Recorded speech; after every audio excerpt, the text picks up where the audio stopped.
How have you been able to navigate a male-dominated conservation biology industry as you've built your career? Well, early on it was very male dominated. Now there's actually more women than there were men. But when I first started, it was definitely very male dominated. And I sort of negotiated that.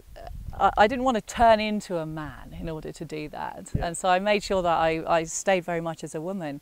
But you have to quietly and assertively sort of show that despite being woman and despite not being so physically strong, I'm not wrestling lions. You know, I can pull a dart gun trigger as accurately as a man can, and you don't need physical brute strength, but you do need to be quite tough. Yeah.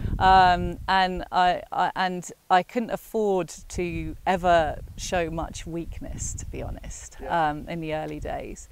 So if you wanted to, everything goes wrong and you want to cry, you're on your own in the dark and you're scared, you had to just sort of get on with it. Yeah. And not make a fuss. And I think by sort of quietly doing that, people respect you. And actually then I got a great deal of support after that. And so it gets easier once you get past. There's always an initial hurdle where like, is this woman going to be able to do the job? Yeah. And you have to prove that you can, and then actually you get a great deal of support. Right. Who did you turn to for support through that time? Well, to be honest, a lot of the time I was on my own. Yeah.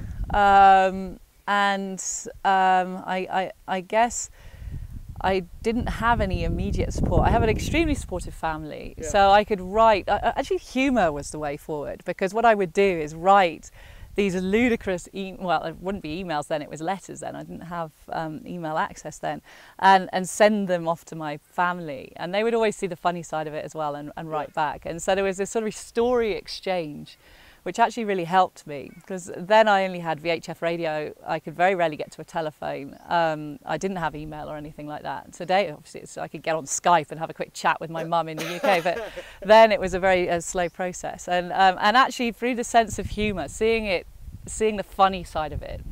And there is always a funny side of it, but you have to have a very black sense of humour, I think, a very dark sense of humour. But you can normally sort of cheer yourself up with that, and the thought of writing about it later, I think, helped me through the moment quite often as well, even if I was on my own.